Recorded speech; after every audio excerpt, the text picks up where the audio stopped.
Hello everyone, എൻ്റെ പേര് മുഹമ്മദ് ആരിഫ് സാമുദ്ദീൻ. ഞാനിവിടെ എയിംസ് നാഗ്പൂരിൽ ഫൈനൽ ഇയർ സ്റ്റുഡൻ്റ് ആണ്. നീറ്റ് 2020 എഴുതാൻ ഇവിടെ എനിക്ക് അഡ്മിഷൻ കിട്ടിയത് ഇവിടെ അന്നത്തെ റാങ്ക് 3075 ആയിരുന്നു. നമുക്ക് ചാപ്റ്റേഴ്സ് തുടങ്ങും. നമ്മളിന്ന് സ്റ്റാർട്ട് ചെയ്യുന്ന ചാപ്റ്റർ ഒരു ആറ്റം വേറെ ചില ആറ്റംസ് ചെയ്ത് മോളിക്യൂൾസ് ഫോം ചെയ്യാറുണ്ട്. ക്യാരക്ടറിസ്റ്റിക് ഹലോ हाँ हाँ हाँ, ये फर्स्ट पेज है भैया। वो सब बोला है इसके बाद ही स्टार्ट किया था। हाँ, ഹലോ എവരിവൺ, എൻ്റെ പേര് മുഹമ്മദ് അലി. ഞാനിവിടെ എയിംസ് നാഗ്പൂരിലെ ഫൈനൽ ഇയർ സ്റ്റുഡൻ്റ് ആണ്. നീറ്റ് 2020 എഴുതിയാണ് ഇവിടെ കയറിയത്. അന്നത്തെ റാങ്ക് എന്ന് പറയുന്നത് 3075 ആണ്. ഇപ്പൊ നമ്മൾ ഇന്ന് സ്റ്റാർട്ട് ചെയ്യുന്ന chapter chemical bonding and molecular structure എന്ന ചാപ്റ്റർ ആണ്. Okay. Matter is made up of one or different type of elements. Under normal conditions, no other element exists as an independent atom in nature except noble gases. However, a group of atoms is found to exist together as one species having characteristic properties. Such a group of atoms is called a molecule. ഇത് പറയുന്നത് എന്താണെന്ന് surrounding നോക്കിയാൽ majority atoms എന്താണ് വേറെ ആറ്റംസുമായിട്ട് combine ചെയ്ത് molecules ആയിട്ട് characteristic പ്രോപ്പർട്ടിയിൽ molecules ആയിട്ടാണ് exist ചെയ്യുന്നത്. ഒറ്റയ്ക്ക് ഒരു ആറ്റവും നിൽക്കുന്നില്ല, നോബൽ ഗ്യാസ് വെച്ചുള്ള ഒരു ആറ്റവും നിൽക്കുന്നില്ല. Okay, so obviously there must be some force which holds these constituent atoms together in the molecules. The attractive force which holds various constituents together in different chemical species is called a chemical bond. അപ്പോൾ നമ്മൾ നോക്കുമ്പോൾ ഇങ്ങനെ molecules ആയിട്ട് നിൽക്കാൻ വേണ്ടി എന്താണ് അവരെ ആറ്റംസിനെ പിടിച്ചു നിർത്തുന്ന എന്തോ ഒരു ഫോഴ്സ് ഉണ്ടെന്ന് നമുക്ക് മനസ്സിലായി. അപ്പം അങ്ങനെ വേറെ വേറെ വേറെ ആറ്റംസിനെ അയോൺസിനെയൊക്കെ ഒരുമിച്ച് പിടിച്ചു നിർത്തുന്ന അട്രാക്റ്റീവ് ഫോഴ്സ് നമ്മൾ വിളിച്ച എന്താണ് കെമിക്കൽ ബോണ്ട് എന്ന് വിളിച്ചു. Since the formation of chemical compounds takes place as a result of combination of atoms of various elements in different ways, it raises many questions.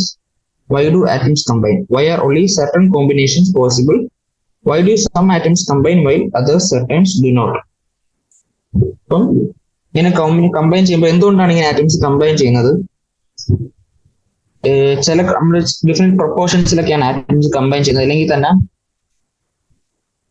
ഇങ്ങനെ കമ്പൈൻ ചെയ്ത് നിൽക്കുമ്പോൾ ആ മോളിക്യൂളിന് പല പല ഷേപ്പുകളാണ് നമ്മൾ കാണുന്നത്. അപ്പൊ ഇതൊക്കെ എക്സ്പ്ലെയിൻ ചെയ്യുന്നത് എന്താണ്, അതൊക്കെയാണ് നമ്മൾ ഈ ചാപ്റ്ററിൽ ഡിസ്കസ് ചെയ്യുന്നത്. ഓക്കെ,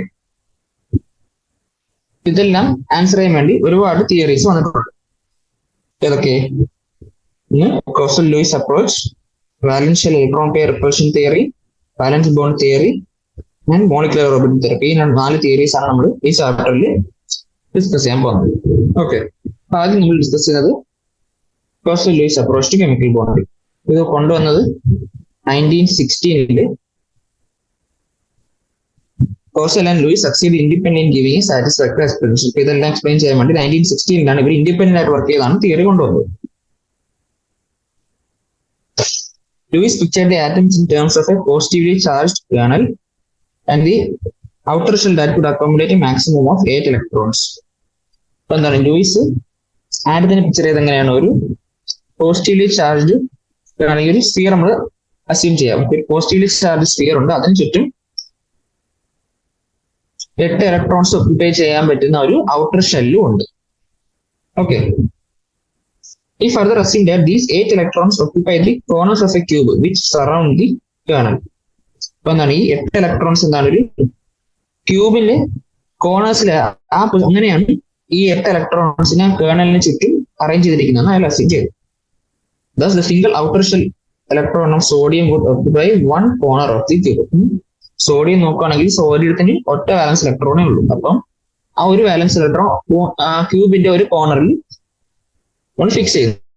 അപ്പൊ അങ്ങനെയാണ് ലൂയിസിന്റെ പിക്ചറൈസേഷൻ വന്നത്. Electrons represents a particularly stable electronic arrangement. അപ്പൊ ഇങ്ങനെ എല്ലാ കോർണറും ഫില്ല് ചെയ്ത് നിൽക്കുന്നത് അതിനാണ് നമ്മൾ ഒബ്ജക്റ്റ് എന്ന് വിളിക്കുന്നത്. ആ ഒബ്ജക്റ്റ് ഒരു ഇലക്ട്രോണിക് കോൺഫിഗറേഷൻ ആയിട്ട് പറയുന്നു. Lewis postulated that atoms achieve the stable object when they are linked by chemical bonds. അപ്പം ആറ്റംസ് തമ്മിൽ ലിങ്ക് ചെയ്ത് എന്തിനാണ് ലിങ്ക് ചെയ്യുന്നത് പറയുന്നു? ആ ലിങ്ക് ചെയ്യുമ്പോൾ അവർക്ക് സ്റ്റേബിൾ ഒബ്ജക്റ്റ് കിട്ടാൻ വേണ്ടിയാണ് ഒരു കെമിക്കൽ ബോൺസ് ഉണ്ടാക്കുന്നതെന്ന് ലൂയിസ് പറഞ്ഞു. Okay, In the case of sodium and chlorine, this can happen by the transfer of an electron from sodium to chlorine. സോഡിയത്തിന്റെയും ക്ലോറിന്റെയും നമ്മൾ സോഡിയം ക്ലോറൈഡ് കൺസിഡർ ചെയ്യുകയാണെങ്കിൽ സോഡിയത്തിന് എന്താ ഒരു ഇലക്ട്രോൺ കൂടുതലാണ്, ക്ലോറിന് ഒരു ഇലക്ട്രോൺ കുറവാണ് ഒക്ടേറ്റ് ഫോം ചെയ്യാൻ. ഇപ്പൊ എന്താണ് അവർ ബോണ്ട് ചെയ്യുമ്പോൾ സോഡിയം ഒരു ഇലക്ട്രോൺ ക്ലോറിന് കൊടുക്കുന്നു. അപ്പൊ അങ്ങനെ അവർക്ക് രണ്ടുപേർക്കും ഒക്ടേറ്റ് കിട്ടുന്നു. അങ്ങനെയാണ് അവർ ബോണ്ട് ചെയ്യുന്നത് പറഞ്ഞു. In the case of other molecules, Cl2, H2, F2, etc., the bond is formed by the sharing of a pair of electrons. ഇപ്പൊ Cl2, H2, F2 മോളിക്യൂളിലൊക്കെ എന്താണ് അവർക്കെല്ലാം Cl ആണെങ്കിലും ഒറ്റ ഇലക്ട്രോൺ ഷോർട്ട്, ഹൈഡ്രജൻ ആണെങ്കിലും ഒരു ഇലക്ട്രോൺ ഷോർട്ട്, ഫ്ലോറിൻ ആണെങ്കിലും electron short. അവരെന്താണ് അവർ ഇലക്ട്രോൺസിന് share, അവിടെ ഡൊണേറ്റിംഗ് അല്ല ഷെയർ ചെയ്തുകൊണ്ട് അവരുടെ ഒക്ടേറ്റ് കംപ്ലീറ്റ് ചെയ്യാൻ പറ്റുന്നു. അങ്ങനെ നോക്കുമ്പോൾ ക്ലോറിൻ ആറ്റത്തിൽ 7 വാലൻസ് ഇലക്ട്രോൺസ് നമുക്കറിയാം. വേറൊരു ക്ലോറിൻ ആറ്റമായിട്ട് 7 വാലൻസ് ഇലക്ട്രോൺസ് ഉണ്ട്. ഒരു ഇലക്ട്രോൺ അവർ ഷെയർ ചെയ്യുന്നു. ഇവിടെ നോക്കുമ്പോൾ ഒരു ഇലക്ട്രോൺ ആണ് ഓരോ ക്ലോറിൻ ആറ്റവും ഈ ബോണ്ടിൽ കൊടുത്തത്. ആ ഷെയറിങ്ങിലൂടെ അവർക്ക് ഒക്ടേറ്റ് ഫോം ചെയ്യാൻ പറ്റുന്നു. അടുത്ത ലൂയിസ് സിംബൽസ് എന്താ നമുക്ക് പറയാം. In the formation of a molecule, only the outer shell electrons take place in chemical formation and they are known as valence electrons. എന്താണ് ഇപ്പോൾ ഒരു മോളിക്യൂൾ ഉണ്ടാക്കാൻ വേണ്ടി ആ വാലൻസ് ഇലക്ട്രോൺസ് മാത്രമാണ് ബോണ്ടിങ്ങിൽ പങ്കെടുക്കുന്നത്. The inner shell electrons are well protected and are generally not involved in the combination process. Inner shell electrons chemical bonding പങ്കെടുക്കാറില്ല. G. N. Lewis, an American chemist, introduced symbol notations to represent valence electrons in an atom. എന്താണ് Luis symbols എന്താണ്? ഒരു ആറ്റത്തിന്റെ ന്യൂക്ലിയസിന് ചുറ്റും വാലൻസ് ഇലക്ട്രോൺസിനെ represent ചെയ്തുകൊണ്ട് notation കൊണ്ടുവന്നു. ആ നൊട്ടേഷനെ നമ്മൾ വിളിച്ചതാണ് Luis symbols എന്ന് വിളിച്ചത്. For example Lewis symbols of the element of second period ആണ്. അപ്പൊ സെക്കൻഡ് പീരീഡ് എലമെന്റ്സിന്റെ ലൂയിസ് സിംബൽസ് തന്നിട്ടുണ്ട്. പറയാം ലിഥിയം ഒരു എന്താണ് ഒരു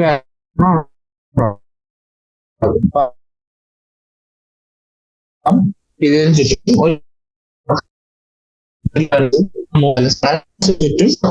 അങ്ങനെ കാണിക്കുന്നതാണ് ലൂയിസ് സിംബൽ കാണിച്ചാണ് നമ്മൾ ഷെയറിംഗ് ഓഫ് ഇലക്ട്രോൺസ് കാണിച്ചത്. Okay, significance of Lewis symbols. The number of dots around the symbol represents the number of valence electrons. അപ്പം ആറ്റത്തിന് സിമ്പിൾ എഴുതിയിട്ട് അതിന് ചുറ്റും എത്ര ഡോട്ട് ഇടുന്നു അത്രയും നമ്പർ ഓഫ് വാലൻസ് ഇലക്ട്രോൺസ് ആണ് ആറ്റത്തിലുള്ളത് നമ്മൾ മനസ്സിലാക്കണം. This number of valence electrons helps to calculate the common or group valence of the element. ഇപ്പൊ എത്ര വാലൻസ് ഇലക്ട്രോൺസ് ഉണ്ടോ അത് വെച്ച് നമുക്ക് ഗ്രൂപ്പ് വാലൻസ് എത്രയാണെന്ന് നമുക്ക് കണ്ടുപിടിക്കാൻ പറ്റും. The group balance of the elements is generally either equal to the number of dots in Lewis symbols or 8 minus the number of dots of valence electrons.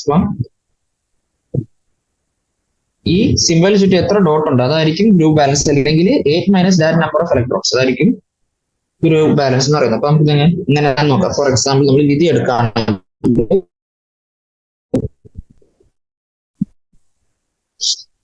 ലിഥിയത്തിന് ഒറ്റ ബാലൻസ് ഇലക്ട്രോൺസ്, ബെറിലിയത്തിന് 2 ആണ്, ബോറോൺ 3, കാർബൺ 4, നൈട്രജൻ എത്ര 5 വാലൻസ് electrons ആണ് ഉള്ളത്. Valency എന്ന് പറയുന്നത് നമ്മൾ 8 minus ആയിട്ടാണ്, 3 കിട്ടും. അതേപോലെ ഓക്സിജൻ ഫ്ലോറിൻ്റെ ബാലൻസ് കൂട്ടണം. Russell, in relation to chemical bonding, drew attention to the following facts. In the periodic table, the highly electronegative halogens and the highly electropositive alkyl metals are separated by the noble gas. അപ്പോൾ കോഴ്സിൽ ഇതെല്ലാം observe ചെയ്തിട്ട് കുറച്ച് കാര്യങ്ങൾ പറഞ്ഞു. എന്താണ് periodic ടേബിളിൽ highly electro negative ആയിട്ടുള്ള ഹാലജൻസിനെയും ഹൈലി ഇലക്ട്രോ പോസിറ്റീവ് ആയിട്ടുള്ള ആൽക്കലി മെറ്റൽസിന്റെ ഇടയിൽ വരുന്ന എലിമെന്റ്സ് ആണ് നോബിൾ ഗ്യാസസ് എന്ന് പറയുന്നത്. The formation of negative ion from a halogen atom and a positive ion from an alkali metal is associated with the gain and loss of electron by the respective atoms. അപ്പൊ halogens എന്താണ് negative ion ഉണ്ടാകുന്നത് എങ്ങനെയാണ്? ഒരു electron വാങ്ങിയുമാണ്. Alkali metals positive ion ഉണ്ടാകുന്നത് ഒരു ഇലക്ട്രോണിനെ കളഞ്ഞുകൊണ്ടാണെന്ന് പറയുന്നത്. Third statement, the negative and positive ions thus formed attain stable noble gas configurations. The noble gases, except of helium, which has a duplet, have a particularly stable outer shell configuration of 8 electrons. എന്താണ് negative and positive ions form ചെയ്തത്? അത് എന്തിനാണ് ചെയ്തത്? അവർക്ക് stable ആയിട്ടുള്ള octet configuration കിട്ടാൻ വേണ്ടി, noble gas configuration കിട്ടാൻ വേണ്ടി. എക്സെപ്ഷൻ പറയുന്ന ആരാണ്? നമുക്ക് ഹീലിയത്തിന് ഒക്ടറ്റ് ഇല്ല, അവിടെ ഡുപ്ലറ്റ് മാത്രമേ ഉള്ളൂ നോബിൾ ഗ്യാസിന് പറയുന്നത്.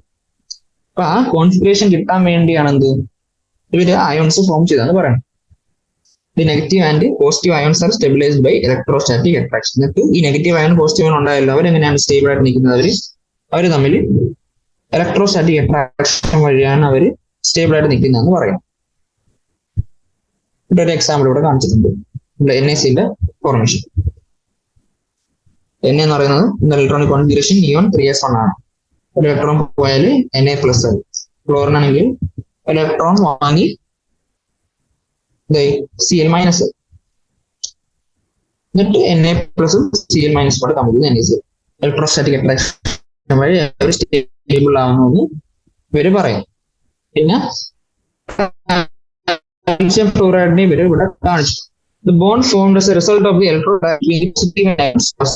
electrovalent bond. എന്താണ് ഇവിടെ ഇലക്ട്രോസ്റ്റാറ്റിക് അട്രാക്ഷൻ ബോണ്ട് ഉണ്ടാക്കി. ആ ബോണ്ടിനെ അവർ ഇലക്ട്രോവാലന്റ് ബോണ്ട് എന്ന് വിളിച്ചു. Electrovalence is thus equal to the number of unit charges on the electron. അയോണിൽ എത്ര ചാർജ് ഉണ്ടോ അതാണ് ആ കോമ്പൗണ്ടിന്റെ ഇലക്ട്രോവാലൻസ് എന്ന് പറയുന്നത്. അപ്പൊ ഇവിടെ ശ്രദ്ധിക്കേണ്ട കാര്യം, ഇവര് ഇലക്ട്രോസ്റ്റാറ്റിക് അട്രാക്ഷന്റെ ബേസിസിലാണ് കെമിക്കൽ ബോണ്ടിനെ എക്സ്പ്ലെയിൻ ചെയ്തെന്നുള്ളത് നോട്ട് ചെയ്യാം. This calcium is assigned a positive electrovalence of 2. കാൽഷ്യത്തിന് ഇപ്പൊ എന്താണ് കാൽഷ്യം 2+ ആയിട്ട് നിൽക്കുന്നത്. അപ്പൊ അതിന്റെ ഇലക്ട്രോവാലൻസ് 2 ആണ്. ക്ലോറിൻ എന്താണ് Cl മൈനസ് ആണ്. അപ്പൊ ഒറ്റ നെഗറ്റീവ് ചാർജ് ഉള്ളു. അപ്പൊ അതിന്റെ ഇലക്ട്രോവാലൻസ് 1 ആണ്. നമ്മൾ പറയാനുള്ളത് ഒക്ടറ്റ് റൂൾ ആണ്. Gossel and Lewis in 1916 developed an important theory of chemical combination between atoms, known as the electronic theory of chemical bonding. According to this, atoms can combine either by transfer of valence electrons from one atom to another or by sharing of valence electrons in order to have an octet in their valence shells. ഇപ്പൊ എന്താണ് Gossel and Lewis atoms combine ചെയ്യുന്നതിന് വേണ്ടി എന്താണ് അതിന് വേണ്ടി ഒരു theory കൊണ്ടുവന്നതാണ്. അതിനാണ് നമ്മൾ electronic theory of chemical bonding. ഇപ്പൊ എങ്ങനെയാണ് ആറ്റംസ് കമ്പൈൻ ചെയ്യുന്നത്? ഒന്നുകിൽ അവർക്ക് എന്താണ് ഒരു ഇലക്ട്രോണെ കളഞ്ഞുകൊണ്ടോ വാങ്ങിക്കൊണ്ടോ അയോൺസ് ഫോം ചെയ്ത് അവർ തമ്മിൽ ബോണ്ട് ചെയ്യാൻ പറ്റും. അല്ലെങ്കിൽ അവർക്ക് വാലൻസ് ഇലക്ട്രോൺസ് ഷെയർ ചെയ്തുകൊണ്ടും ബോണ്ട് ചെയ്യാൻ പറ്റും. അപ്പൊ ആ ബോണ്ട് ചെയ്തുകൊണ്ട് എന്താണ് അവർ ചെയ്യാൻ ശ്രമിക്കുന്നത്? അവരുടെ ഔട്ടർ ഷെല്ലിൽ ഒക്ടറ്റ് ആവാൻ നോക്കുന്നു. അതിനെയാണ് നമ്മൾ ഒക്ടറ്റ് റൂൾ എന്ന് വിളിച്ചത്. Covalent bond. Langmuir defined the Lewis postulation by abandoning the idea of the stationary cubical arrangement of the octet and by introducing the term covalent bond. Langmuir എന്താണ്? Langmuir ആണ് covalent bond എന്ന concept കൊണ്ടുവന്നത്, ആ term കൊണ്ടുവന്നു. Sharing already Luis അവിടെ പറഞ്ഞിരുന്നു. നമ്മൾ ക്ലോറിന്റെ case നമ്മൾ കണ്ടതാണ്. പക്ഷെ കോവാലന്റ് ബോണ്ട് എന്ന ടേം കൊണ്ടുവന്ന് ലാങ്മുയർ. മാത്രമല്ല ലൂയിസ് പറഞ്ഞിരുന്നു അവിടെ ഇലക്ട്രോൺസ് അറേഞ്ച് ചെയ്തിരുന്നത് എന്താണ് പോസിറ്റീവ്ലി ചാർജ് കേർണലിന് ചുറ്റും ക്യൂബിന്റെ 8 കോർണേഴ്സ് പോലെ അവിടെ അങ്ങനെയാണ് അറേഞ്ച് ചെയ്യുന്നത്. ആ ക്യൂബിക്കൽ അറേഞ്ച്മെന്റ് ഒക്കെ ലാങ്മുയർ എടുത്തു കളഞ്ഞു. The Lewis-Langmuir theory can be understood by considering the formation of chlorine molecule. എന്നിട്ട് എന്താണ് ലൂയിസിന്റെ തിയറി സ്ലൈറ്റ്ലി മോഡിഫൈ ചെയ്ത് ലാങ്മുയർ പുതിയ തിയറി ഉണ്ടോ, അത് ലൂയിസ്-ലാങ്മുയർ തിയറി. അതെന്താണ് നമുക്കിവിടെ Cl2 എക്സാമ്പിളേഷൻ കൂടെ പറഞ്ഞേക്കാം. നേരത്തെ കണ്ടതാണ് എന്ത് ക്ലോറിന്റെ 7 ഇലക്ട്രോൺസ് രണ്ടിലും ഉണ്ട്. ഓരോ ഇലക്ട്രോൺസ് വെച്ച് കമ്പൈൻ ചെയ്ത് എന്താണ് ഷെയർ ചെയ്തുകൊണ്ട് അവർ സ്റ്റേബിൾ ഔട്ടർ ഷെല്ലിൽ ഉണ്ടാക്കി. ഇവിടെ ക്ലോറിന്റെ നമ്പർ ഓഫ് ഇലക്ട്രോൺസ് നോക്കുകയാണെങ്കിൽ 1 2 3 4 5 6 7 സ്വന്തം ഇലക്ട്രോൺ, പിന്നെ 8ാമത്തെ ഇലക്ട്രോൺ അപ്പുറത്തെ ക്ലോറിന്റെ ആറ്റത്തിൽ. അപ്പൊ അങ്ങനെ ഷെയർ വഴി ഒക്ടറ്റ് ഉണ്ടായി. അതാണ് പറയുന്നത്. In the process, both chlorine atoms attain the outer shell octet of the nearest noble gas. ഇപ്പൊ രണ്ട് ഷെയറിങ്ങിലൂടെ രണ്ട് ക്ലോറിൻ ആറ്റത്തിന് എന്തായി ആർഗന്റെ സ്റ്റേബിൾ ഇലക്ട്രോണിക് കോൺഫിഗറേഷൻ അറ്റൈൻ ചെയ്യാൻ പറ്റും. The dots represent electrons. Such structures are referred to as Lewis dot structures. ഇപ്പൊ നമ്മൾ ഒരു ആറ്റത്തിന്റെ simple എഴുതി അതിന്റെ ബാലൻസ് ഇലക്ട്രോൺസ് കാണിച്ച് നമ്മൾ ലൂയിസ് സിമ്പിൾസ് എന്ന് വിളിച്ചു. പക്ഷെ ആ രണ്ട് ആറ്റം കമ്പൈൻ ചെയ്തുകൊണ്ട് നമ്മൾ ഡോട്ട് സ്ട്രക്ചേഴ്സ് കാണിക്കുകയാണെങ്കിൽ അതിനെ നമ്മൾ ലൂയിസ് ഡോട്ട് സ്ട്രക്ചർ എന്നാണ് വിളിക്കുക. The Lewis dot structures can be written for other molecules also, in which the combining atoms may be identical or different. അപ്പൊ നമുക്ക് ഇതേപോലെ പല ആറ്റംസ് പല എലമെന്റ്സിന്റെയും ലൂയിസ് ഡോട്ട് സ്ട്രക്ചേഴ്സ് വരയ്ക്കാം. പക്ഷെ അതിന് കുറച്ച് കണ്ടീഷൻസ് ഉണ്ട്. എന്താണോ കണ്ടീഷൻ? ഒന്നാമത്തെ condition, each bond is formed as a result of sharing of an electron pair between the atoms. ഒരു ഇലക്ട്രോൺ പെയർ എങ്കിൽ ഷെയറിങ് വഴിയാണ് ഈ ബോണ്ട് ഉണ്ടാവേണ്ടത്. രണ്ട്, each combining atom contributes at least 1 electron to the share pair. അപ്പം ആ ഷെയറിംഗിൽ ഒരു atom ഒരു ഇലക്ട്രോൺ എങ്കിലും അവർ കൊടുക്കണം. മൂന്നാമത് combining atoms attain the outer shell noble gas configuration as A result of the sharing of electrons. ആ ഷെയറിംഗിലൂടെ എന്താണ് ഓരോ ആറ്റവും എന്താണ് ഔട്ടർ ഷെല്ലിൽ നോബിൾ ഗ്യാസ് കോൺഫിഗറേഷൻ അറ്റൈൻ ചെയ്യണം. 4. Thus in water and carbon tetrachloride molecules formation of covalent bonds can be represented. Example ഇവിടെ കാണിച്ചിട്ടുണ്ട്. ഇവിടെ വാട്ടറിന്റെയും CCl4ന്റെയും structure കാണിക്കുന്നു. പറയാം ഓക്സിജന് 6 വാലൻസ് ഇലക്ട്രോൺസ് ഉണ്ട് നമുക്കറിയാം. ഹൈഡ്രജൻ ഒറ്റ വാലൻസ് ഇലക്ട്രോൺ ആയി. ഹൈഡ്രജൻ ഹൈഡ്രജൻ ഇവിടെ ഒരു ഇലക്ട്രോൺ ആ ബോണ്ടിൽ കൊടുത്ത എന്തായി ഡുപ്ലറ്റ് ആയി. അടുത്തുള്ള നോബിൾ ഗ്യാസ് ആരായിരുന്നു? നമ്മുടെ ഹീലിയം ആയിരുന്നു. അപ്പൊ ആ ഡുപ്ലറ്റ് ഹൈഡ്രജൻ അറ്റൈൻ ചെയ്തു. ഓക്സിജൻ ഓരോ ഹൈഡ്രജനുമായിട്ട് ഓരോ ഇലക്ട്രോൺ ഷെയർ ചെയ്തുകൊണ്ട് ഔട്ടർ ഷെല്ലിൽ 8 ഇലക്ട്രോൺസ് കിട്ടും. CCl4 കാർബൺ മൊത്തത്തിൽ 4 ഇലക്ട്രോൺസ് ഓരോ ക്ലോറിന് വേണ്ടി ഷെയർ ചെയ്തു. ക്ലോറിനായിട്ട് ഷെയർ ചെയ്തു. അങ്ങനെ ഓരോ ക്ലോറിനും മുട്ടറ്റി കിട്ടി, കാർബണിനും മുട്ടറ്റി കിട്ടി. Okay. Thus, when two atoms share one electron pair, they are said to be joined by a single covalent bond. എന്താണ് ഓരോ ആറ്റവും ഒരു ഇലക്ട്രോൺ ആണ് ഷെയർ ചെയ്യുന്നതെങ്കിൽ അവർ തമ്മിലുള്ള ബോണ്ട് എന്താണ് ഒരു സിംഗിൾ കോവാലന്റ് ബോണ്ട് ആയിട്ട് നമ്മൾ കൺസിഡർ ചെയ്യും. In many compounds, we have multiple bonds between atoms. The formation of multiple bonds envisages sharing of more than one electron pair between two atoms. എന്താണ് ഇപ്പോൾ ഓരോ ആറ്റവും ഒന്നിൽ കൂടുതൽ ഇലക്ട്രോൺ കോവാലന്റ് ബോണ്ടിന് വേണ്ടി share ചെയ്യുവാണെങ്കിൽ ആ ബോണ്ടിൽ നമ്മൾ മൾട്ടിപ്പിൾ കോവാലന്റ് ബോണ്ട് നമ്മൾ വിളിക്കും. If two atoms share two pair of electrons, the covalent bond between them is double bond. അപ്പം ഒരു ആറ്റം 2 ഇലക്ട്രോൺ ഷെയർ ചെയ്യുകയാണെങ്കിൽ ഒരു ആറ്റം വേറൊരു ആറ്റമായിട്ട് ഷെയർ ചെയ്യുകയാണെങ്കിൽ നമ്മൾ ഡബിൾ ബോണ്ട് എന്ന് വിളിക്കും. 3 ആറ്റം കൊടുത്താൽ ട്രിപ്പിൾ ബോണ്ട് എന്ന് വിളിക്കും. അതിന്റെ എക്സാമ്പിൾ ആയിട്ട് ഇവിടെ CO2 മോളിക്യൂൾ ഉണ്ട്. കാർബൺ ഇവിടെ 4 ബാലൻസ് ഇലക്ട്രോൺസ് ആണ് ഉള്ളത്. അതിനകത്ത് 2 ഇലക്ട്രോൺസ് ഒരു ഓക്സിജനായിട്ട് കൊടുത്തു, 2 ഇലക്ട്രോൺ വേറെ ഓക്സിജനായിട്ട് കൊടുത്തു. അതേപോലെ തന്നെ ഓക്സിജനും 2 ഇലക്ട്രോൺസ് ഈ ബോണ്ടിൽ കൊടുക്കുന്നുണ്ട്. അപ്പം ഓരോ കാർബൺ ഓക്സിജൻ ബോണ്ട് എന്ന് പറയുന്നത് ഡബിൾ ബോണ്ടാണ് CO2 മോളിക്യൂൾ. ഓക്കെ. പിന്നെ ഇവിടെ C2H4 മോളിക്യൂൾ തന്നിട്ടുണ്ട്. കാർബണിന് 4 വാലൻസ് ഇലക്ട്രോൺസ് ആണുള്ളത്. Same again. എന്നിട്ട് ഓരോ ഹൈഡ്രജനായിട്ട് ഓരോ ഇലക്ട്രോൺ കൊടുത്ത് എന്നിട്ട് 2 ഇലക്ട്രോൺ വേറൊരു കാർബണായിട്ട് കൊടുത്തു.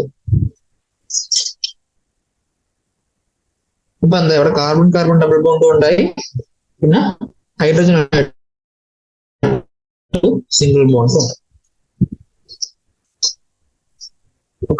ഇപ്പൊ ഹൈഡ്രജന്റെ ഡ്യൂപ്ലിക്കേറ്റും സാറ്റിസ്ഫൈ ചെയ്തു, കാർബണിന്റെ ഒക്ടറ്റും. നമ്മൾ ഇനി എക്സ്പ്ലെയിൻ ചെയ്യാൻ പോകുന്നത് കോവാലന്റ് ബോണ്ട് കൺസെപ്റ്റ് ആണ്. അപ്പൊ നമ്മൾ ഓൾറെഡി ഷെയറിംഗ് ഓഫ് ഇലക്ട്രോൺസ് വഴി ബോണ്ട് ഫോം ചെയ്യുന്ന കാര്യമൊക്കെ അപ്പൊ അന്ന് അതിന് കോവാലന്റ് ബോണ്ട് ഒന്നും കൊടുത്തിട്ടില്ല. കൊണ്ടുവന്ന ആളാണ് ലാങ്മയർ എന്ന് പറയുന്നത്. ലാങ്മയർ കോവാലന്റ് ബോണ്ട് എന്ന കൺസെപ്റ്റ് കൊണ്ടുവന്നു. മാത്രമല്ല എന്താണ് ഒരു പോസിറ്റീവ്ലി ചാർജ് കേർണലിന് ചുറ്റും ക്യൂബ് ഷേപ്പിൽ ഇലക്ട്രോൺസ്, ക്യൂബിന്റെ കോണസിൽ ഇലക്ട്രോൺസ് അറേഞ്ച് ചെയ്യുന്ന ആ കൺസെപ്റ്റ് ലാങ്മയർ ഡിസ്മിസ് ചെയ്തു. അത് കളഞ്ഞു ലാങ്മയർ. എന്നിട്ട് ലൂയിസിന്റെ തിയറി മോഡിഫൈ ചെയ്തുകൊണ്ട് പുതിയ തിയറി കൊണ്ടുവന്നു. എന്താണ് ലൂയിസ് ലാങ്മയർ തിയറി കൊണ്ടുവന്നു. അപ്പൊ ആ ഷെയറിംഗ് എങ്ങനെ ഉണ്ടാവുന്നതാണ് ലാങ്മയർ പറയുന്നത്. ഇങ്ങനെ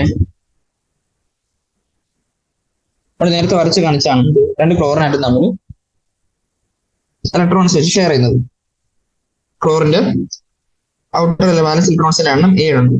1 2 3 4 5 6 7 ഇലക്ട്രോൺ ഉണ്ട്. പിന്നെ ഒരു ഇലക്ട്രോൺ അപ്പുറത്തെ ക്ലോറിനായിട്ട് അപ്പൊ 8 ഇലക്ട്രോൺസ് ഫോം ചെയ്ത് വെച്ചുകൊണ്ട് തന്നെ ഒക്ടറ്റ് കംപ്ലീറ്റ് ചെയ്യാൻ പറ്റും.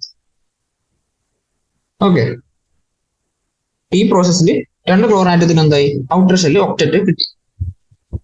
The dots represent electrons. Such structures are referred to as Lewis dot structures. അപ്പൊ എന്താണ് ആ ലൂയിസ് ഡോട്ട് സ്ട്രക്ചേഴ്സിൽ നമ്മൾ നേരത്തെ ലൂയിസ് സിംബൽസ് പഠിച്ചു. എന്താണ് ഒരു ആറ്റത്തിന്റെ സിംബൽ എഴുതിയിട്ട് അതിന് ചുറ്റും ഇലക്ട്രോൺസ് വെച്ച് എത്ര വാലൻസ് ഇലക്ട്രോൺ ഉണ്ടെന്ന് നമ്മൾ കാണിക്കുന്നത്. അത് നമ്മൾ ലൂയിസ് സിംബൽസ് എന്ന് വിളിച്ചു. അപ്പം അതേപോലെ 2 ആറ്റംസിന്റെ വാലൻസ് ഇലക്ട്രോൺസ് എഴുതി അവരുടെ ഷെയറിംഗ് കാണിക്കുന്നതിന്, ഇതേപോലെ ക്ലോറിന്റെ എഴുതി കാണിക്കുന്നതിന് ഇതിന് നമ്മൾ ലൂയിസ് ഡോട്ട് സ്ട്രക്ചേഴ്സ് എന്ന് വിളിച്ചു. ഓക്കെ. അപ്പൊ ലൂയിസ് ഡോട്ട് സ്ട്രക്ചർ വരയ്ക്കാനുള്ള കുറച്ച് കണ്ടീഷൻസ് ആണ് എന്ത് ഇവിടെ കാണിച്ചിരിക്കുന്നത്. Each bond is formed as A result of sharing of electron pair between the atoms. അപ്പൊ ഓരോ ബോണ്ട് ഫോം ചെയ്യുന്ന എങ്ങനെയാണ്? ഇലക്ട്രോൺസ് ഷെയർ ചെയ്തുകൊണ്ടാണ് ഓരോ ബോണ്ട് ഫോം ചെയ്യുന്നത് പറയാം. Each combining atom contributes at least 1 electron to the shared pair. അപ്പൊ അങ്ങനെ ഷെയറിംഗിന് വേണ്ടി ഓരോ ആറ്റം എന്താണ് ഒരു ഇലക്ട്രോൺ എങ്കിലും ആ ഷെയറിംഗിന് വേണ്ടി ഡൊണേറ്റ് ചെയ്യുന്നു. The combining atoms attain the outer shell noble gas configuration as a result of the sharing of electrons. ഷെയറിങ്ങിലൂടെ ആ ഷെയറിംഗിൽ പങ്കെടുക്കുന്ന ഓരോ ആറ്റത്തിന് എന്താണ് ഔട്ടർ ഷെല്ലിൽ ഒക്ടറ്റ് കംപ്ലീറ്റ് ഔട്ടർ ഷെല്ലിൽ നോബൽ ഗ്യാസ് കോൺഫിഗറേഷൻ കിട്ടുന്നു. Thus, in water and carbon tetrachloride molecules, formation of അപ്പം വാട്ടറിലെയും carbon tetrachloride മോളിക്യൂളിലെയും ഷെയറിംഗ് ഓഫ് ഇലക്ട്രോൺസ് ആണ് ഇവിടെ കാണിച്ചിരിക്കുന്നത്. ഫസ്റ്റ് H2O നമുക്കറിയാം ഹൈഡ്രജന് ഒറ്റ വാലൻസ് ഇലക്ട്രോണേ ഉള്ളൂ അല്ലേ? ആ ഒരു ഇലക്ട്രോൺ ഓക്സിജന്റെ കിട്ടി. അപ്പൊ അതിനെന്താണ് ഡുപ്ലറ്റ് കിട്ടി. ഹീലിയത്തിന് ഡബിൾ ഗ്യാസ് കോൺഫിഗറേഷൻ ആയി.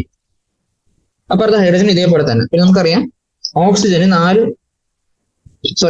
വാലൻസ് ഇലക്ട്രോൺസ് ഉണ്ട്. 6 വാലൻസ് ഇലക്ട്രോൺസിന്റെ കൂടെ പിന്നെ ഓരോ ഹൈഡ്രജനും ഓരോ ഇലക്ട്രോണും കൂടെ ഷെയറിംഗിൽ ഇട്ട് കൊടുത്തു. അപ്പൊ എന്തായി? അടുക്കത്തെ ഓക്സിജൻ ആറ്റത്തിന് 8 വാലൻസ് ഇലക്ട്രോൺസ് ആയല്ലോ. അപ്പം അതിന് ഒക്ടറ്റ് കംപ്ലീറ്റ് ചെയ്യാൻ പറ്റും. അതേപോലെ നമ്മുടെ CCl4 കാണിച്ചിട്ടുണ്ട്. ഓരോ ക്ലോറിനും ഓരോ ഇലക്ട്രോണിന്റെ കുറവാണ് ഉള്ളത്. കാർബൺ 4 ഇലക്ട്രോൺ 4 Cl ആയിട്ട് ഷെയർ ചെയ്യുന്നു. അപ്പൊ കാർബൺ ഓൾറെഡി 4 ഇലക്ട്രോണേ ഉണ്ടായിരുന്നുള്ളൂ, വാലൻസ് ഇലക്ട്രോൺസ്. അതിലൂടെ പിന്നെ അതിന്റെ കൂടെ ഷെയറിങ്ങിലൂടെ 4 ക്ലോറിന്റെ വാലൻസ് ഇലക്ട്രോൺസ് കിട്ടി. അപ്പൊ അതിന് 8 കിട്ടി. പിന്നെ ക്ലോറിൻ എന്തായി? ക്ലോറിന് 7 വാലൻസ് ഇലക്ട്രോൺസ് ഉണ്ടായിരുന്നു. അതിനൂടെ കാർബണിന്റെ ഓരോ ക്ലോറിനും കാർബണിന്റെ 1 ഇലക്ട്രോൺ ഷെയറിങ്ങിലൂടെ കിട്ടി. അപ്പൊ അതിനും 8 ഇലക്ട്രോൺ കിട്ടി. അങ്ങനെ ബോണ്ടിങ്ങിലൂടെ CCl4 ഓരോ ആറ്റത്തിനും ഒക്ടറ്റ് കംപ്ലീറ്റ് ചെയ്തു. Thus, when 2 atoms share 1 electron pair, they are said to be joined by a single covalent bond. അപ്പൊ എന്താണ് ഓരോ ആറ്റവും ഓരോ ഇലക്ട്രോൺ ഷെയർ ചെയ്തുണ്ടാകുന്ന ബോണ്ടിനെ നമ്മൾ സിംഗിൾ കോവാലന്റ് ബോണ്ട് എന്ന് വിളിച്ചു. ഇനി അതല്ല, ഒന്നിൽ കൂടുതൽ ഇലക്ട്രോൺസ് ഇവർ തമ്മിൽ ഷെയർ ചെയ്യുന്നുണ്ടെങ്കിൽ അത് നമ്മൾ മൾട്ടിപ്പിൾ ബോണ്ട് എന്ന് വിളിക്കും. അതായത് ഇപ്പൊ 2 ഇലക്ട്രോൺസ് ഷെയർ ചെയ്താൽ നമ്മൾ അതിനെ ഡബിൾ ബോണ്ട് എന്ന് വിളിക്കും. 3 ഇലക്ട്രോൺസ് ഷെയർ ചെയ്താൽ അതിനെ നമ്മൾ ട്രിപ്പിൾ ബോണ്ട് എന്ന് വിളിക്കും. ഇപ്പൊ ഡബിൾ ബോണ്ടിന്റെ എക്സാമ്പിൾ ഇവിടെ CO2 മോളിക്യൂൾ കാണിച്ചിട്ടുണ്ട്. അങ്ങനെ നമുക്കറിയാം കാർബണിന് 4 വാലൻസ് ഇലക്ട്രോൺസ് ഉണ്ട് നമുക്കറിയാം. ഓക്സിജന് 6 വാലൻസ് ഇലക്ട്രോൺസ് ഉണ്ട്. അത് നമ്മളിവിടെ വരച്ചാണ്. അപ്പൊ നമ്മൾ എങ്ങനെയാ വരയ്ക്കുക? കാർബണിന്റെ 2 ഇലക്ട്രോൺസ് 2 സൈഡിൽ കാണിക്കുക. ഓക്സിജന്റെ 2 ഇലക്ട്രോണും ഈ ബോണ്ടിങ്ങിന് വേണ്ടി ഓക്സിജൻ കൊടുക്കുന്നുണ്ട്. അപ്പൊ ബാക്കി 4 ഇലക്ട്രോൺസ് ഇവിടെ കാണിക്കാം.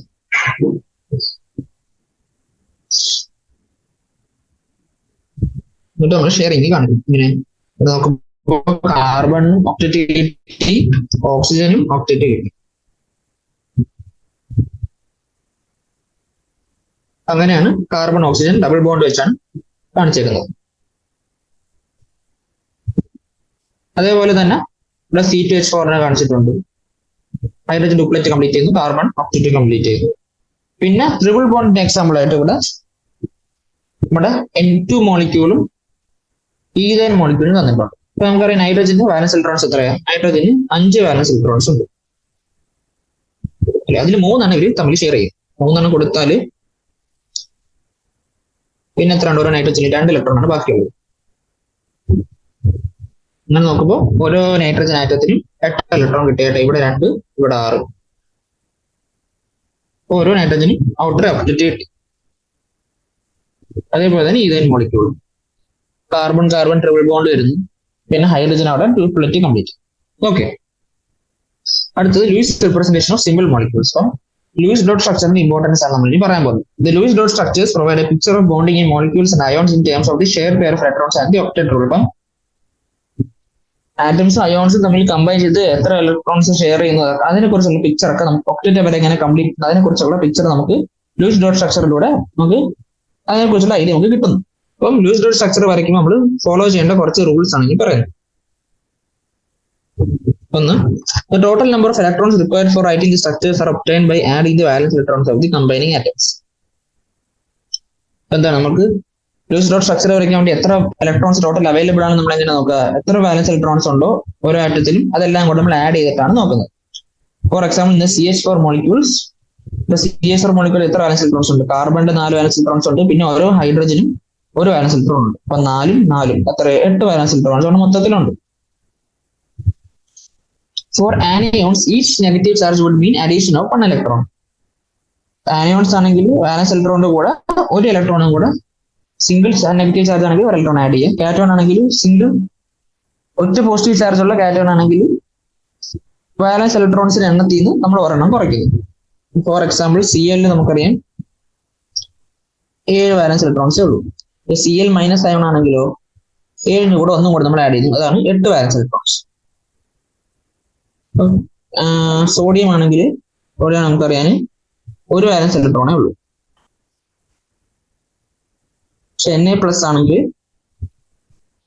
വാലൻസ് ഇലക്ട്രോൺ ഇല്ല, അത് നമ്മൾ കുറച്ചു.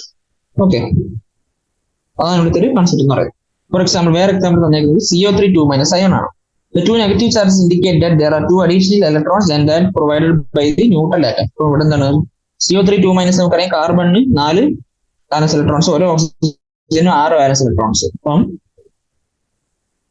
CO3 മാത്രം നമ്മൾ കൺസിഡർ ചെയ്താൽ ഇവിടെ മൊത്തം എത്ര ഇലക്ട്രോൺ ഉണ്ട്? 4 18 22 ഇലക്ട്രോൺസ് ആണ് ഉള്ളത്. പക്ഷെ അതിന്റെ കൂടെ ഇവിടെ 2- ചാർജ് കൂടെ ഉണ്ട്. ഇപ്പൊ CO3 2- എത്ര വാലൻസ് ഇലക്ട്രോൺ ഉണ്ട്? മൊത്തം 22ന്റെ കൂടെ 2 ഇലക്ട്രോൺസ് ആഡ് ആയി 24 വാലൻസ് ഇലക്ട്രോൺസ് ആണ് ഉള്ളത്. അതാണ് ഇവിടെ പറയുന്നത്. Four NH4+ ion, NH4+ ion എന്തായിരിക്കും? നമ്മൾ വാലൻസ് ഇലക്ട്രോൺസ് ആഡ് ചെയ്യുക, അതിന്റെ കൂടെ ഒരെണ്ണം കുറയ്ക്കുക, ഒരു പോസിറ്റീവ് ചാർജ് ഉള്ളതുകൊണ്ട്. ഓക്കെ, അതാണ് ഇവിടുത്തെ ഐഡിയ എന്ന് പറയുന്നത്. Knowing the chemical symbols of the combining atoms and having knowledge of the skeletal structure of the compound, it is easy to distribute the total number of electrons. എന്നിട്ട് നമ്മൾ എത്ര വാലൻസ് electrons ഉണ്ട് നമ്മൾ അത് കാൽക്കുലേറ്റ് ചെയ്തു. എന്നിട്ട് നമ്മൾ ആ ഇലക്ട്രോൺസ് നമ്മൾ ഡിസ്ട്രിബ്യൂട്ട് ചെയ്യും. എത്ര ബോണ്ട് അവർ തമ്മിലുണ്ടോ അതനുസരിച്ച് നമ്മൾ ഇലക്ട്രോൺസ് ഡിസ്ട്രിബ്യൂട്ട് ചെയ്യുന്നു. ഡബിൾ ബോണ്ട് ആണെങ്കിൽ നമ്മൾ 4 ഇലക്ട്രോൺസ് കൊടുക്കണം, ട്രിപ്പിൾ ബോണ്ട് ആണെങ്കിൽ 6 ഇലക്ട്രോൺസ് കൊടുക്കണം, സിംഗിൾ ബോണ്ട് ആണെങ്കിൽ 2 ഇലക്ട്രോൺ കൊടുക്കണം. ആ ഐഡിയ വെച്ച് നമ്മൾ ഇലക്ട്രോൺസ് ഡിസ്ട്രിബ്യൂട്ട് ചെയ്യും. In general, the least electronegative atom occupies the central position in the molecular ion. ഒരു മോളിക്യുലർ അയോണിൽ ഏറ്റവും ഇലക്ട്രോനെഗറ്റീവ് ആയിട്ടുള്ള ഇലക്ട്രോനെഗറ്റിവിറ്റി കുറഞ്ഞിട്ടുള്ള ആറ്റത്തിനെയാണ് നമ്മൾ എന്ത് സെൻട്രൽ അയോൺ ആയിട്ട് അല്ലെങ്കിൽ സെൻട്രൽ ആറ്റം ആയിട്ട് നമ്മൾ വെക്കുന്നത്. ഇപ്പൊ NF3 മോളിക്യുലാണ്, നമുക്കറിയാം ഫ്ലോറിന്റെ ഇലക്ട്രോനെഗറ്റീവ് നൈട്രജനേക്കാളും കൂടുതലാണ്. അപ്പം അവിടെ നൈട്രജൻ ആയിരിക്കും സെൻട്രൽ ആറ്റം. ഈ CO3 2- ഓക്സിജൻ ആണ് കാർബണിനേക്കാളും ഇലക്ട്രോനെഗറ്റിവിറ്റി കൂടുതൽ. അപ്പം CO3 2- സെൻട്രൽ ആറ്റം കാർബൺ ആയിരിക്കും. Okay, after accounting for the shared pair of electrons for single bonds, the remaining electron pairs are either utilized for multiple bonding or remain as the lone pairs. അപ്പൊ നമ്മൾ single ബോൺസിന്റെ electrons എല്ലാം നമ്മൾ ആദ്യം assign ചെയ്യുന്നു. എന്നിട്ട് ബാക്കിയായിരുന്ന electrons നമ്മൾ എന്ത് ചെയ്യുന്നു? ആദ്യം ഇവിടെ മൾട്ടിപ്പിൾ ബോൺസ് വല്ലതും ഇവിടെ ഫോം ചെയ്യുന്നുണ്ടോ നോക്കുന്നു. അതുണ്ടെങ്കിൽ ആദ്യം അസൈൻ ചെയ്തു. എന്നിട്ടും അതും ഫോം അസൈൻ ചെയ്തിട്ട് ഇലക്ട്രോൺസ് ബാക്കി ഉണ്ടെങ്കിൽ അത് നമ്മളിവിടെ ആറ്റത്തിന് ലോൺ പെയർ ആയിട്ട് കൊടുക്കും. ഇതൊക്കെയാണ് നമ്മൾ ലൂയിസ് ഡോട്ട് സ്ട്രക്ചർ വരയ്ക്കാനുള്ള ടൂൾസ് എന്ന് പറയുന്നത്. കുറച്ച് മോളിക്യൂൾസിന്റെ ലൂയിസ് ഡോട്ട് സ്ട്രക്ചേഴ്സ് ഇവിടെ തന്നിട്ടുണ്ട്. നമുക്കറിയാം H2 മോളിക്യൂൾ എന്താ സിംഗിൾ ബോണ്ടേ ഉള്ളവർ തമ്മിൽ. അപ്പോൾ ഒരു പെയർ ഓഫ് ഇലക്ട്രോൺസ് ഷെയർ ചെയ്തു. പിന്നെ O2 മോളിക്യൂൾ നമുക്കറിയാം അത് ഡബിൾ ബോണ്ട് ഉണ്ട്. ഇപ്പൊ 2 പെയർ ഓഫ് ഇലക്ട്രോൺസ് ഷെയർഡ് ആണ്. ഇനി O3 മോളിക്യൂളിൽ അവിടെ ഒരു കോർഡിനേറ്റ് ബോണ്ട് എന്ന കൺസെപ്റ്റ് വരുന്നുണ്ട്. അതുകൊണ്ടാണ് ഇവിടെ ഒരു മൈനസ് ചാർജും പ്ലസ് ചാർജും വന്നേക്കുന്നത്. പിന്നെ NF3 മോളിക്യൂള് CO3 2- മോളിക്യൂളുള്ളത് HNO3. ഇതിന്റെ എല്ലാം ലൂയിസ് ഡോട്ട് സ്ട്രക്ചേഴ്സ് ഇവിടെ തന്നിട്ടുണ്ട്. ഓക്കെ,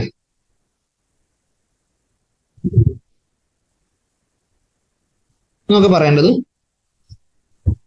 ഫോർമൽ ചാർജ് എന്ന് പറയുന്ന കൺസെപ്റ്റ് ആണ്. എന്താണ് formal charge?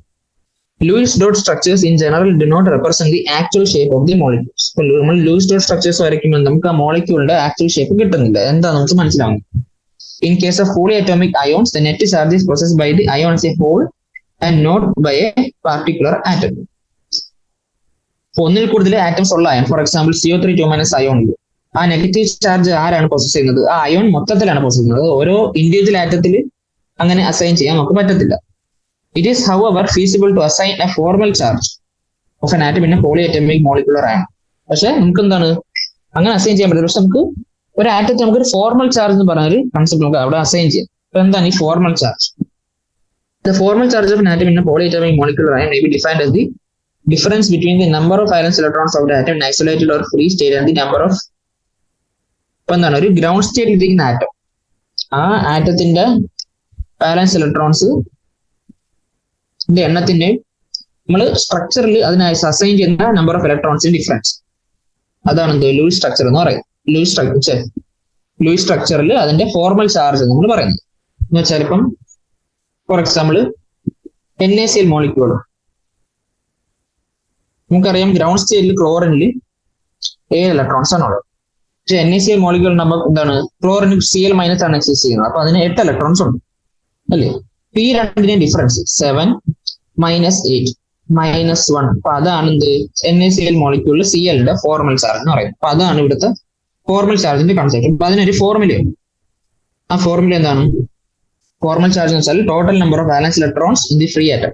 Free atom ground സ്റ്റേറ്റിൽ ഇരിക്കുന്ന ആറ്റത്തിന്റെ number of valence electrons minus total number of non bonding electrons. ഇപ്പൊ ലോൺ പെയർ ഓഫ് ഇലക്ട്രോൺസ് എത്രയുണ്ട് അത് minus half of number of bonding electrons. എത്ര ഇലക്ട്രോൺസ് ബോണ്ടിങ്ങിൽ പങ്കെടുക്കുന്നുണ്ട് അതിന്റെ ഹാഫ്. അതാണ് ഫോർമൽ ചാർജിന്റെ ഇക്വേഷൻ എന്ന് പറയുന്നത്. എന്താണ് formal charge? Number of valence electrons minus number of lone pair minus half of number of bond pair. ഇതാണ് ഫോർമൽ ചാർജിന്റെ equation. The counting is based on the assumption that the atom in the molecule owns 1 electron of each shared pair and both the electrons of a lone pair.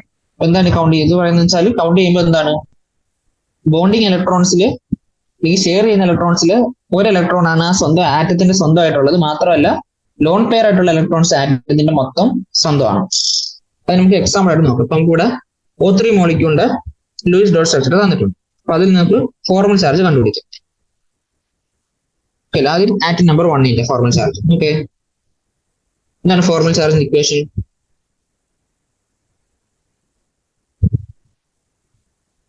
Number of valence electrons. Oxygen എത്ര വാലൻസ് electrons ഉണ്ട്? 6 വാലൻസ് electrons ഉണ്ട് നമുക്കറിയാം. Minus ആ oxygen എടുത്തിന് എത്ര lone pair ഉണ്ട്? ഒറ്റ lone pair ഉള്ള 2 electron ഉണ്ടെങ്കിൽ നമ്മൾ ലോൺ പെയറിന്റെ എണ്ണമാണ് എടുക്കേണ്ടത്. ഓക്കെ, അപ്പം ഒറ്റ ലോൺ പെയർ ഉള്ളതുകൊണ്ട് നമ്മൾ 1 എടുക്കും. Minus half of bond pair എത്ര ഇലക്ട്രോൺസ് ഉണ്ട് നോക്കാം. അവിടെ 1 2 3 4 5 6 ഇലക്ട്രോൺസ് ഉണ്ട്. അതിന്റെ ബോണ്ടിങ് ഇപ്പം ഹാഫ് ഇൻറ്റു 6 എടുക്കാം. 6 മൈനസ് 1 മൈനസ് 3 വരും. അതാണ് 6 മൈനസ് 4. ഇത് 2 വരും.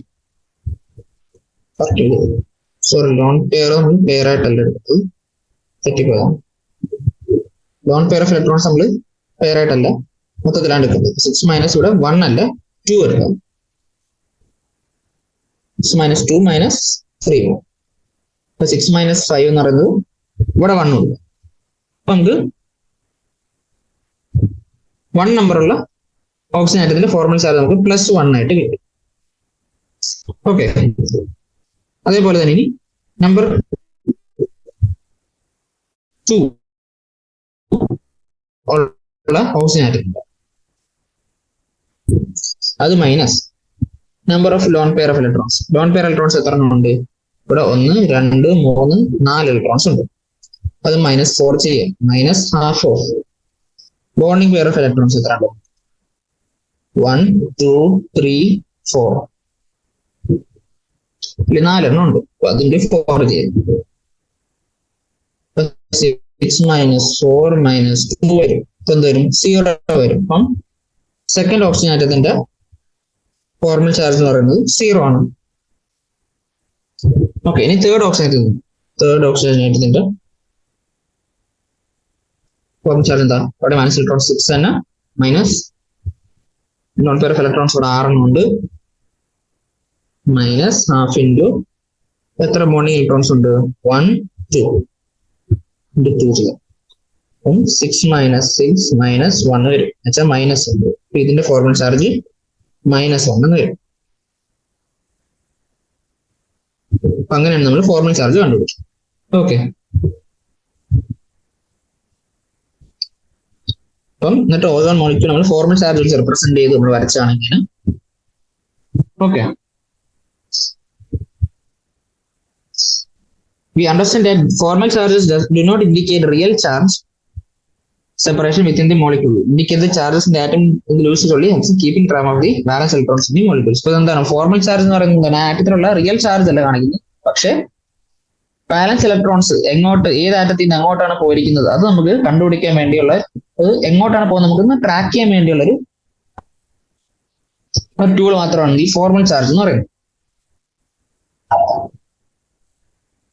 Formal charges help in the selection of the lowest energy structure from a number of possible Lewis structures for a given species. അപ്പൊ നമുക്കൊരു മോളിക്യൂളർ സ്ട്രക്ചർ വരയ്ക്കുമ്പോൾ നമുക്ക് ഒന്നിൽ കൂടുതൽ സ്ട്രക്ചേഴ്സ് വരയ്ക്കാൻ പറ്റുമെങ്കിൽ അതിൽ നിന്ന് ലോവസ്റ്റ് എനർജി സ്ട്രക്ചർ നമുക്ക് ചൂസ് ചെയ്യാൻ വേണ്ടി ഫോർമൽ ചാർജ് സഹായിക്കും. Generally the lowest energy structure is the one with the smallest formal charges on the atom. നമുക്കൊരു സ്ട്രക്ചർ വരയ്ക്കുമ്പോൾ ഒന്നിൽ കൂടുതൽ സ്ട്രക്ചർ വരയ്ക്കാൻ പറ്റുമെങ്കിൽ, ഒരു മോളിക്യൂളർ സ്ട്രക്ചർ വരയ്ക്കാൻ പറ്റുമെങ്കിൽ ഏത് സ്ട്രക്ചറിലാണ് ഏറ്റവും കുറച്ച് ഫോർമൽ ചാർജ് വരുന്നത് അതായിരിക്കും ഏറ്റവും ലോവസ്റ്റ് എനർജി സ്ട്രക്ചർ എന്ന് പറയുന്നത്. The formal charge is a factor based on pure covalent bonding in which electron pairs are shared equally by neighboring. ഇപ്പം കോവാലന്റ് ബോണ്ടിങ് അത് അയോണിക് ബേസില കോവാലന്റ് ബേസിസിലാണ് നമ്മൾ ഷെയറിംഗ് ഓഫ് ഇലക്ട്രോൺസ് വഴിയാണ് നമ്മൾ അവിടെ മാത്രമേ ഫോർമൽ ചാർജ് അസൈൻ ചെയ്യാറുള്ളൂ.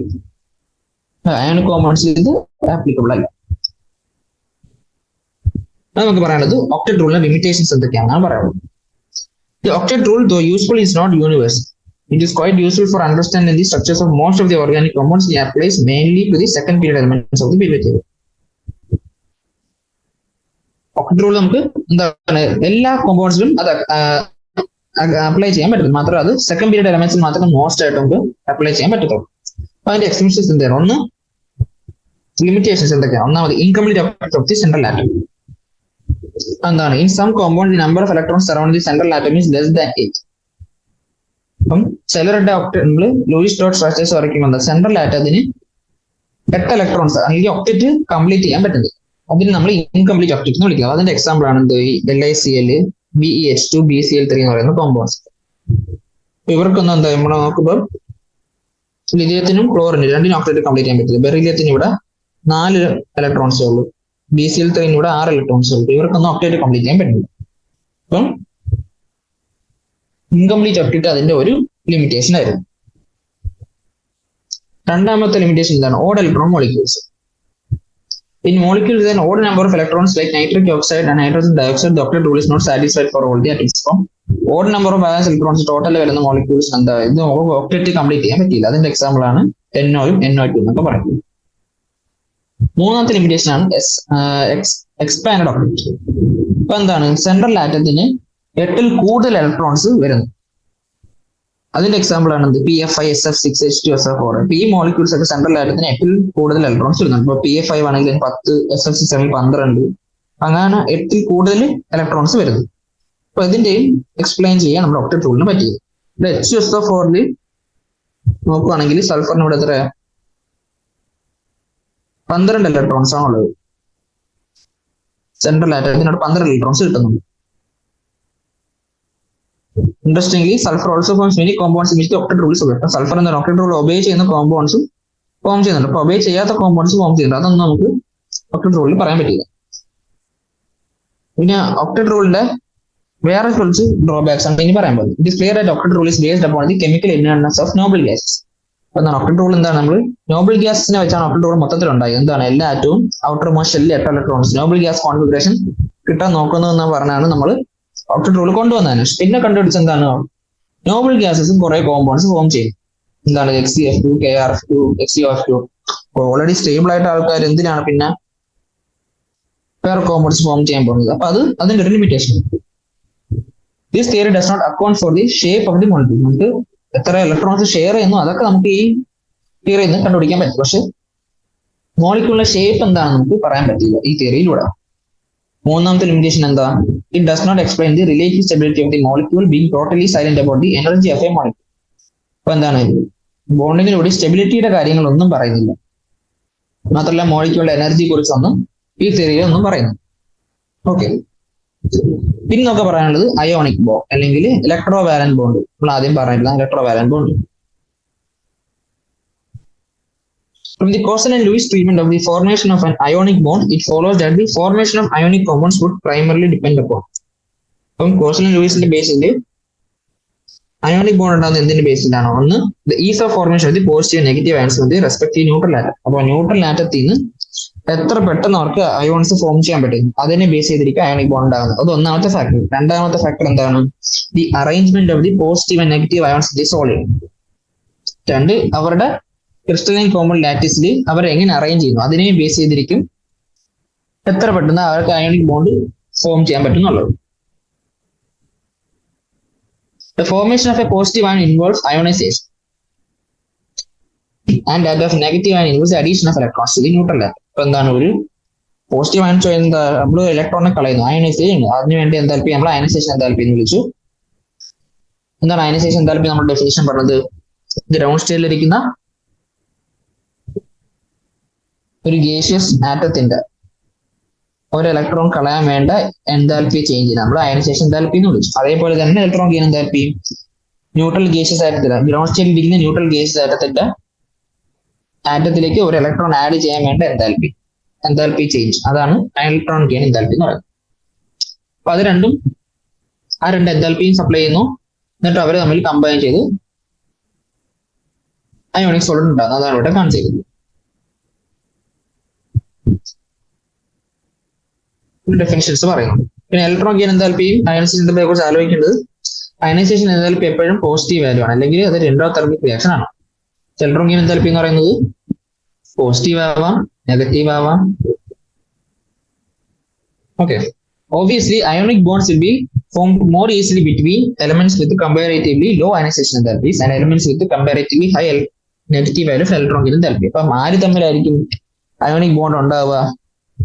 ലോ അയനൈസേഷൻ എന്തൽപ്പി ഉള്ള കാറ്റയോൺസും കാറ്റയോൺ ഫോം ചെയ്യാൻ പറ്റുന്ന എലമെന്റ്സും തമ്മിലും high negative value of electron gain enthalpy ഉള്ള ആനോൺസ് ഫോം ചെയ്യാൻ പറ്റുന്ന എലമെന്റ്സ് തമ്മിലും ആയിരിക്കും എന്ത് അയോണിക് ബോണ്ട്സ് എളുപ്പത്തിൽ ഉണ്ടാവുക. Most ionic compounds have cations derived from metallic elements and anions from non-metallic elements. Most ionic compounds എങ്ങനെ ഉണ്ടാകുന്നത്? മെറ്റാലിക് എലമെന്റ്സ് എന്ന കാറ്റയോണും നോൺ മെറ്റാലിക് എലമെന്റ്സ് എന്നുള്ള ആനിയോണും വെച്ചാണ് most of the ionic compounds form ചെയ്യുന്നത് പറയുന്നത്.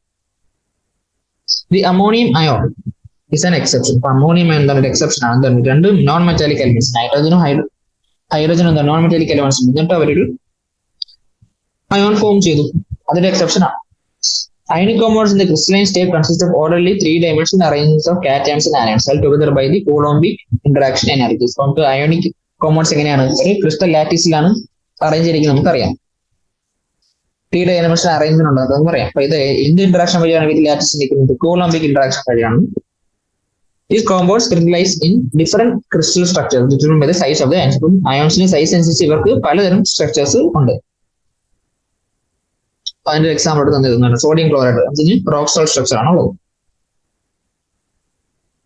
എന്നിട്ട് അതിന്റെ സ്ട്രക്ചർ ഇവിടെ കാണിച്ചിട്ടുണ്ട്. Okay, in ionic solids the sum of electron gain enthalpy and ionization enthalpy must be positive, but still the crystal structure gets stabilized due to the energy released the formation of crystal lattice. അപ്പം ചില ionic solids ഇപ്പം ionisation എന്താൽപ്പിയുടെയും electron gain എന്താൽപ്പിയുടെയും കൂടെ some എടുത്താൽ അത് positive ആയിരിക്കും. Positive എന്ന് വെച്ചാൽ നമ്മൾ എനർജി സപ്ലൈ ചെയ്താൽ അയണിക് സോളിഡ് ആവും. എന്നാലും അവർ അയണിക് സോളിഡ്സ് ഫോം ചെയ്യാറുണ്ട്. കാരണം എന്താ? അയണിക് സോളിഡ്സ് ഫോം ചെയ്യുമ്പോൾ ലാറ്റിസ് ഉണ്ടാകുന്നു. ഈ ലാറ്റിസിന് ഉണ്ടാകുമ്പോൾ ഉള്ള എന്താൽപ്പി ചേഞ്ച് ആണ് ലാറ്റിസ് എന്താൽപ്പി എന്ന് വിളിക്കും. ആ ലാറ്റിസ് എന്താൽപ്പി ഈ രണ്ടിന്റെയും കൂടെ സമ്മിനെ ഓവർകം ചെയ്ത് നെഗറ്റീവ് ആയാലും, മൊത്തത്തിൽ നെഗറ്റീവ് ആയാലും അത് അയണിക് സോളിഡ് ഉണ്ടാവുള്ള ഫോർമേഷൻ. ഇപ്പൊ ഫോർ എക്സാമ്പിൾ നമുക്ക് ഒരു കാറ്റയോണും ഒരു ആനയോണും ഉണ്ട്. ഓക്കെ, ഈ കാറ്റയോൺ ആനയോൺ ഉണ്ടാവുള്ള ഇതിന്റെ കാറ്റയോൺ ഉണ്ടാവുള്ള ionization enthalpy, electron gain enthalpy, ഇത് രണ്ടും കൂടെ ആഡ് ചെയ്തപ്പോ എന്തായി? പോസിറ്റീവ് വാല്യൂ ആണ് കിട്ടിയത്. എന്ന് വെച്ചാല് കോണ്ടിന്യൂസ് ആയിട്ട് ഇവർക്ക് അയോണിക് സോളിഡ് ഉണ്ടാവാൻ പറ്റത്തില്ല. കാരണം നമ്മൾ എനർജി കൊടുത്താലേ ഇവർക്ക് അയോണിക് സോളിഡ് ഉണ്ടാകാൻ പറ്റും. അതാണ് ഈ പോസിറ്റീവ് വാല്യൂ കൊണ്ട് ഉദ്ദേശിക്കുന്നത്. പക്ഷെ A+B- ഒരു ക്രിസ്റ്റൽ ലാറ്റിസ് അറേഞ്ച് ചെയ്യുമ്പോൾ അവിടെ ഒരു ലാറ്റിസ് എന്താൽപ്പി ചേഞ്ച്, ലാറ്റിസ് എന്താൽപ്പി ഉണ്ട്. അത് ഇതിനെ ഓവർകം ചെയ്താൽ ആ ലാറ്റിസ് എന്താൽപ്പി ഗ്രേറ്റർ ദാൻ ഇതിന്റെ സം ആണെങ്കിൽ എന്താ, അത് അവിടെ പോസിബിൾ ആയിരിക്കും. കാരണം ക്രിസ്റ്റൽ ലാറ്റിസ് അറേഞ്ച് ചെയ്യുമ്പോൾ ഇവർക്ക് സ്റ്റെബിലിറ്റി കിട്ടുന്നുണ്ട്. അത് ആ സ്റ്റെബിലിറ്റി അതാണ് ഇവിടെ പറയുന്നത്. ഫോർ എക്സാമ്പിൾ Na+ന്റെ ഫോർമേഷന് വേണ്ടി ionisation enthalpy 495.8 kilo joule per mole ആണ്. Cl- ന്റെ ഇലക്ട്രോൺ ഗെയിൻ എന്തൽപി -348 ആണ്. ഇത് രണ്ടും കൂടെ ആഡ് ചെയ്യുമ്പോൾ നമുക്ക് 147.1 കിലോ ജൂൾ പെർ മോൾ ആണ് കിട്ടുന്നത്. ഇതാണ് പോസിറ്റീവ് വാല്യൂ ആണ്. അത് കോമ്പൻസേറ്റ് ചെയ്യുന്ന ആരാണ്? ലാറ്റിസ് എന്തൽപി ആണ്. അവരുടെ lattice enthalpy -788 kilo joule per mole ആണ്. അപ്പൊ അത് കോമ്പൻസേറ്റ് ചെയ്താണ് അവർ അയോണിക് സോളിഡ് ഉണ്ടാകുന്ന പറയും. Thus the energy released in the process is more than the energy absorbed. അപ്പം ലാറ്റിസ് ഉണ്ടാകുമ്പോൾ റിലീസ് ചെയ്യുന്ന എനർജി ആണ് എന്ത്? -788 എന്ന് പറയുന്നത്. അത് അയനൈസേഷൻ എന്തൽപിയുടെയും ഇലക്ട്രോൺ ഗെയിൻ എന്തൽപിയുടെയും സമയമായ 147.1 ഓവർകം ചെയ്തു. അതുകൊണ്ടാണ് അവർ അയോണിക് സോളിഡ് ആയിട്ട് എക്സിസ്റ്റ് ചെയ്യുന്നത്. Thus, a qualitative measure of the stability of an ionic compound is provided by this enthalpy of lattice formation and not simply by achieving octet of electrons. അപ്പൊ അത് എന്താണ് എത്ര നമ്മൾ പറഞ്ഞത് എന്തിനാണ്? വെറും ഒക്ടറ്റ് ഫോം ചെയ്തുകൊണ്ട് അയണിക് അല്ല അവിടെ അയണിക് സോളിഡ് ഉണ്ടായത്. അവരുടെ ലാറ്റിസ് എന്തൽപി അവരുടെ ബാക്കിയുള്ള എന്തൽപീസിനെ ഓവർകം ചെയ്യാൻ പറ്റും. അപ്പൊ ആ സ്റ്റെബിലിറ്റി എക്സ്പ്ലെയിൻ ചെയ്യാൻ നമ്മുടെ കോസൽ-ലൂയിസ് തിയറിക്ക് പറ്റി. അതാണ് ഇവിടെ കാണിച്ചത്. നമുക്ക് തൽക്കാലം ഇവിടെ വെച്ച് നമ്മുടെ ക്ലാസ് നിർത്താം. ബാക്കി അടുത്ത ക്ലാസ്. Thank you.